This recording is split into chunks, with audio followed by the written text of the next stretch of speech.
Hey everybody, it is 6:30 Monday night.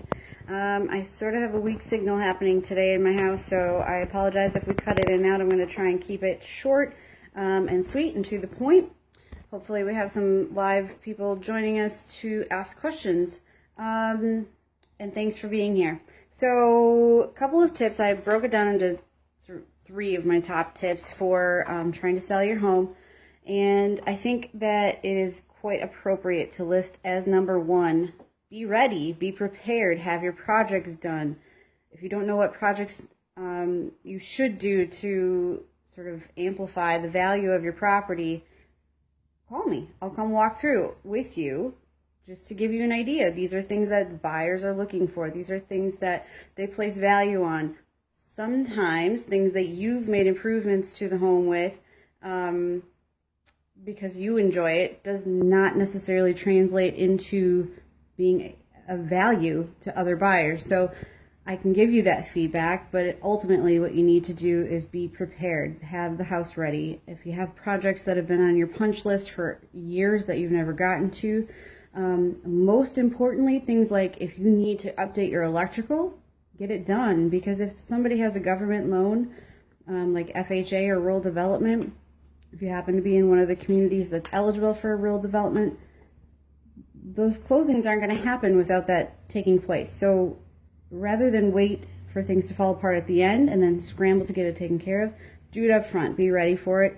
Ultimately, it's going to have more of a dollar amount in your pocket than if you were to have to scramble at the end. Number two, have it priced right. One of the things that I do, this is free, it's called a market analysis. I will come in, take a look at your home, take a close look at the square footages, the number of bedrooms, the types of amenities, your neighborhood, special features that are maybe setting your home apart from other homes in the neighborhood or in the market. Come back, take a look at the comparables of things that have sold in the past 6 months. Possibly sooner because it has been a seller's market, and give you some idea of where you stand in the marketplace, give you an idea of where you stand as is, give you an idea if you have some improvements that you need to make, what those might add to the value. I take a very calculated look at what you would legitimately be able to come away with, so that you can be prepared going forward if you are looking to purchase another home, knowing kind of what your down payment is going to look like for that purchase. There's lots of features, yeah, we'll just go with that. I'm good with that. The third thing that I recommend doing is, well, of course, hire me. So a lot of people are very confused. Why would I do this instead of just selling it by myself? I think probably the biggest question that I get is, why would I need somebody to sell my house? Well, the truth is you don't need somebody to sell your house. You're perfectly capable of selling your own house. It is a seller's market. What you don't know are the ins and outs of the entire transaction process. Who are you going to call if you get an offer and you get it accepted, and that means nobody's necessarily negotiated above and beyond for you, but you just are happy with the price? Great. So you get to the inspection phase and something comes up on the inspection report, the buyer wants to back out. What are you going to do? How are you going to keep that transaction together? Who is going to be home to show the property if you happen to be away? Who is going to coordinate several showings within a week and keep things sort of humming along? Who's going to coordinate getting an inspector in? Who's going to coordinate getting an appraiser in?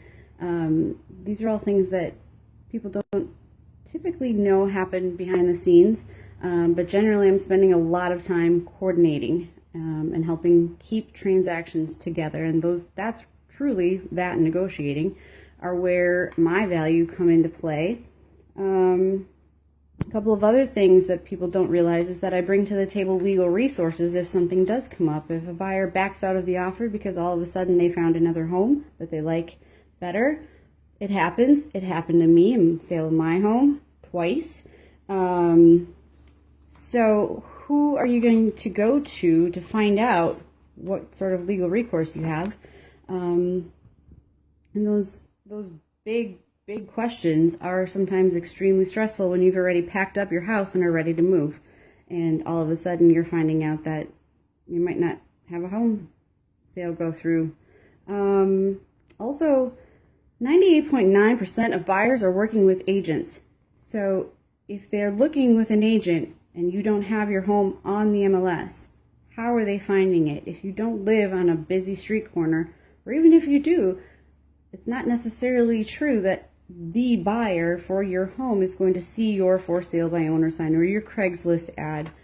Zillow has been sort of creeping up there, but again, providing really weird values for properties. So you may think that your property is worth such and such amount, and it on Zillow may be giving a completely random phantom number and sort of working against you. If it's listed on the MLS, Zillow is using the MLS value. So another piece to keep in mind is that having me work for you means more people are going to see the home, meaning you're going to find a buyer faster.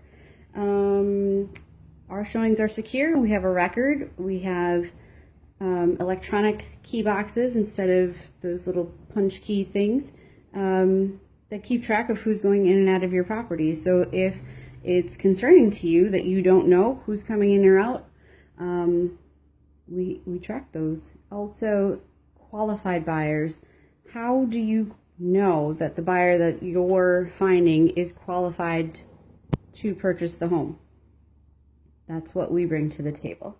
And then, of course, I mentioned already negotiation, market knowledge, meaning if I know that there are other properties that are maybe in consideration, that a buyer is considering outside of your property, I might be able to use some piece of leverage about a special trait or feature of your home to negotiate a higher dollar amount or encourage an offer where maybe a buyer wasn't even going to necessarily consider making an offer. Perceived value is big. So those are a few of the biggest tips that I can offer. We have several other things to cover, but again, I want to keep these short. So I see we have a couple of people present, and I just don't have any questions on the bottom to answer. So if you have further questions, feel free to send them to me, laurablado@gmail.com, or shoot me a private message. But again, I thank you for watching tonight, and I look forward to